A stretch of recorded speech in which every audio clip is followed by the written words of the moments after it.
오늘은 성령 강림 주일입니다. 예수님께서 사망 권세를 이기시고 부활하신 날로부터 50일째 되는 날, 바로 오순절에 성령 강림 사건이 이루어졌습니다. 그날 하늘로부터 급하고 강한 바람 같은 소리가 있었고, 불의 혀같이 갈라지는 모습으로 성령님께서 임하셨으며, 마가의 다락방에서 끝까지 포기하지 않고 기다리고 있던 120명의 성도들에게 성령의 충만함이 임했습니다. 그런데 오늘 저는 여러분께 한 가지 중요한 질문을 드리고 싶습니다. 예수님께서 이미 십자가에서 다 이루셨는데 왜 또 굳이 성령님이 필요한가 하는 것입니다. 이 질문에 답하기 위해서 성경 전체를 관통하고 있는 거대한 흐름을 함께 살펴보려고 합니다. 그 흐름의 시작은 창세기 3장이고 그 흐름의 끝은 오순절 성령 강림의 사건입니다. 창세기 3장에서는 인류 역사 최초의 영적 전쟁이 선포되는 현장을 보여줍니다. 사단이 뱀의 모습으로 나타나 하와를 미혹하고 그것으로 말미암아 인류는 타락하게 됩니다. 그러자 하나님께서는 사단에게 이렇게 선포하십니다.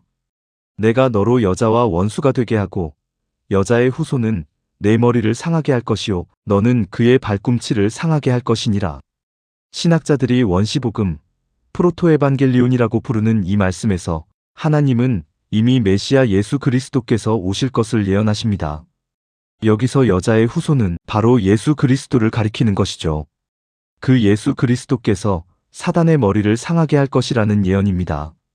한글 번역에서는 상하게 한다로 번역했지만 NIV 영어 성경은 이를 크러쉬, 즉 으깨버린다는 단어로 번역하고 있습니다. 반면 사단은 겨우 예수님의 발꿈치를 상하게 할 뿐입니다. 영어 성경은 이때 상하게 한다는 단어를 부르즈, 멍들게 한다고 번역하고 있습니다.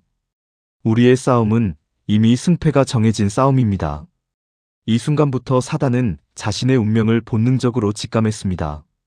그래서 사단은 이 예언된 메시아가 아예 오지 못하도록 죽기 살기로 막기 시작합니다. 창세기 3장 15절 이후 성경 전체의 역사는 하나님의 구원 계획을 실현하시려는 하나님의 역사와 그것을 방해하려는 사단의 방해 공작이 충돌하는 긴 전쟁의 역사인 것입니다. 창세기 4장을 보면 사단은 가인을 충동하여 아벨을 죽이게 만듭니다.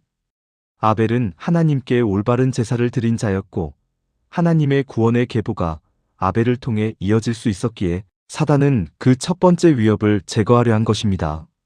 그러나 하나님은 셋을 주셨고 하나님의 계획은 멈추지 않았습니다. 사단도 멈추지 않았습니다. 이번에는 인류 전체를 타락시킵니다. 바로 노아의 시대입니다. 온 땅이 극도로 타락하여 메시아의 거룩한 계보 자체가 오염되어 사라질 뻔했습니다. 그러나 하나님은 노아 한 사람을 붙드셨고 하나님의 계획은 계속되었습니다. 이후 하나님의 구원 계획이 아브라함, 이삭, 야곱의 이스라엘 민족을 통해 이어질 때 사단은 전략을 또 바꿉니다. 출애굽기 1장에서 사단은 애굽의 바로왕을 충동하여 히브리 남자아이를 모두 죽이게 만듭니다. 메시아의 계보 전체를 한꺼번에 말살하려는 시도였습니다. 그러나 하나님은 모세를 갈대 상자 속에서 건지셨습니다. 에스더서에서도 마찬가지입니다. 사단은 하만을 통해 이스라엘 민족 전체를 단번에 제거하려 했지만 하나님은 에스더를 왕으로 세우셨고 오히려 하만은 자신이 만든 나무에 달려 죽게 됩니다. 이제 신약으로 넘어와 보겠습니다. 사단의 집요한 방해에도 불구하고 마침내 메시아가 탄생하십니다. 예수 그리스도께서 베들레헴에 나셨을 때 사단은 이번에는 직접 메시아를 향해 공격합니다. 마태복음 2장에서 헤롯 왕은 베들레헴 인근의 2살 이하 남자아이를 모두 죽이라는 명령을 내립니다. 수천 년을 이어온 사단의 작전이 드디어 메시아를 직접 겨냥하는 단계에 이른 것입니다. 그러나 하나님은 요셉에게 천사를 보내셔서 애굽으로 피신하게 하셨습니다. 예수님의 공생의 기간에도 사단의 방해는 멈추지 않습니다. 사단은 광야에서 예수님을 시험하며 십자가 없는 길을 제시합니다. 돌을 떡으로 만들라, 성전 꼭대기에서 뛰어내리라, 자신에게 경배하면 천하만국을 주겠다고 합니다. 이 세 가지 시험의 공통점은 하나님의 방법이 아닌 다른 방법으로 메시아의 사역을 이루게 하려는 것, 십자가로 가는 길을 돌리려는 것입니다. 그러나 예수님은 하나님의 말씀으로 사단의 시험을 모두 물리치십니다. 사단은 또한 가장 가까운 제자 베드로를 통해 방해합니다. 베드로가 예수님의 십자가의 길을 강력히 만류하자 예수님은 이렇게 말씀하십니다. 사단아, 내 뒤로 물러가라. 너는 나를 넘어지게 하는 자로다. 예수님은 베드로의 배후에 사단이 있음을 아신 것입니다. 그리고 사단은 결국 가룟 유다 속에 들어가 예수님을 은 30에 팔아넘기게 합니다. 사단은 예수님을 십자가에 못 박히게 하면 죽음으로 모든 것이 끝난다고 생각했습니다. 그러나 바로 여기서 역사 최대의 반전이 일어납니다. 십자가는 사단의 승리가 아니라 하나님의 계획의 완성이었습니다. 예수님은 십자가를 당하신 것이 아니라 십자가를 선택하신 것입니다. 그리고 사망 권세를 이기시고 부활하셨습니다. 히브리서 2장 14절은 이렇게 말씀합니다.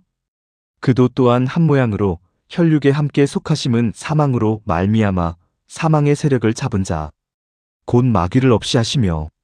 사망, 죽음이 마귀의 마지막 무기였는데 예수님께서 부활하심으로 그 무기 자체가 무력화된 것입니다. 수천 년 동안 죽음을 무기로 인간을 겁박하고 지배해온 사단의 최후의 수단이 완전히 박살난 것입니다. 그래서 우리 그리스도인들에게 죽음은 더 이상 저주가 아니고 끝이 아닙니다. 부활이 마지막인 것입니다.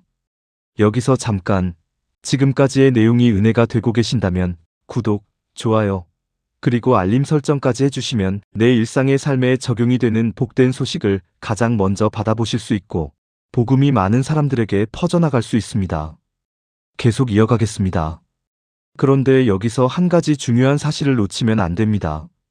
예수님의 십자가 죽음과 부활로 사단을 이기셨는데 이 승리를 교회와 성도 개개인이 실제 삶에서 적용하고 열매 맺으려면 어떻게 해야 합니까? 바로 이 지점에서 성령 강림의 필요성이 등장합니다. 요한복음 16장 7절에서 예수님은 이렇게 말씀하십니다. 내가 떠나가는 것이 너희에게 유익이라. 내가 떠나가지 아니하면 보혜사가 너희에게로 오시지 아니할 것이요. 예수님께서 지상에 계실 때는 육신을 입고 계셨기에 한 번에 한 장소에만 계실 수 있었습니다. 그러나 성령님은 영이시기에 시간과 공간의 제약이 없습니다. 언제 어디에나 모든 성도 안에 동시에 임재하실 수 있습니다. 예수님의 부활의 승리가 각 성도의 삶 안에, 교회 공동체 안에 실제로 살아있는 능력으로 적용되려면 반드시 성령님께서 오셔야 했던 것입니다. 또한 성령께서 오시기 전에는 교회가 시작될 수 없었습니다. 다락방에 모인 제자들은 아직 교회가 아니었습니다. 성령이 임하셔야 비로소 교회가 탄생합니다. 성령 강림의 그날은 교회의 생일과도 같은 것입니다. 드디어 강한 바람소리와 같이 불의 혀와 같이 성령님이 강렬하게 임하셨습니다. 그리고 이 사건은 제자들을 완전히 다른 사람들로 바꾸어 놓았습니다. 요한복음 20장을 보면 부활하신 예수님이 찾아오셨을 때 제자들은 유대인들이 두려워 문을 잠그고 숨어 있었습니다. 예수님의 부활을 직접 목격하고도 두려움 속에 있었습니다. 그런데 성령이 임하신 후 불과 얼마 전 예수님을 3번이나 부인하고 도망쳤던 그 베드로가 수천 명의 군중 앞에서 담대히 복음을 선포합니다. 이 변화는 어디서 온 것입니까? 바로 성령의 능력입니다. 사도행전 1장 8절에서 예수님은 승천하시기 전 이렇게 약속하셨습니다. 오직 성령이 너희에게 임하시면 너희가 권능을 받고 예루살렘과 온 유대와 사마리아와 땅 끝까지 이르러 내 증인이 되리라. 여기서 권능의 헬라어 원어는 디나미스입니다. 영어로 다이너마이트의 어원이 되는 단어로 단순한 힘이 아니라 폭발적인 에너지, 압도적인 능력을 뜻합니다. 그 결과 사도행전 2장에서 베드로의 첫 설교에서 3,000명이 회개하며 믿었고 4장에서는 5,000명이 믿게 되었습니다. 어부였고 세리였고 학식도 권세도 배경도 없던 평범한 사람들이 성령의 능력으로 로마 제국 전체를 복음으로 뒤집어 놓은 것입니다.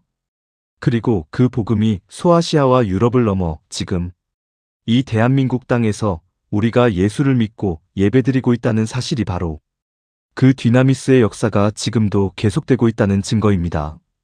사단은 철저히 패배했지만 오늘날에도 여전히 활동하고 있습니다.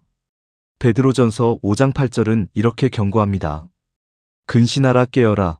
너희 대적 마귀가 우는 사자같이 두루다니며 삼킬 자를 찾나니. 사단은 지금도 활동합니다. 방식이 바뀌었을 뿐입니다. 마귀를 뜻하는 헬라어 디아볼로스는 비방하고 이간질하고 참소하는 자라는 뜻입니다. 디아는 갈라놓는다는 의미로 우리와 하나님 사이를 갈라놓고 사람과 사람 사이를 이간질하며 끊임없이 죄책감으로 우리를 참소합니다. 우리는 여전히 영적 전쟁의 한복판에 있습니다. 그래서 성령의 능력이 오늘도 절실히 필요합니다. 오늘날 성령 충만이라고 하면 많은 분들이 뜨거운 눈물, 방언, 환상 같은 감정적 체험을 떠올리십니다. 물론 이런 경험들이 잘못된 것은 아닙니다. 그러나 성령 충만의 본질은 그것이 아닙니다. 성령 충만은 예수님을 나의 주인으로 모시고 살아가는 예수 중심의 삶입니다. 하나님의 말씀으로 충만한 삶이고 세상 속에서 살아가지만 구별된 거룩한 삶입니다. 때를 얻든지 못 얻든지 복음을 전하는 삶이며 죄와 적극적으로 싸우는 삶입니다. 갈라디아서 5장 17절은 말씀합니다. 육체의 소욕은 성령을 거스르고 성령은 육체를 거스르나니.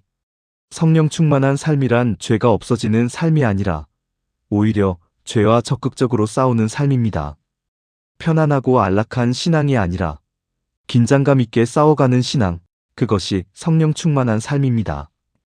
우리 모두가 성령의 충만함으로 나를 이기고 죄악을 이기고 세상을 이기며 때를 얻든지 못 얻든지 주의 복음을 전하는 성숙하고 품위 있는 그리스도인들이 되시기를 주님의 이름으로 축원드립니다. 다음 시간에도 우리의 평범한 일상의 삶에 반드시 적용해야 할 은혜의 말씀으로 찾아뵙겠습니다. 샬롬.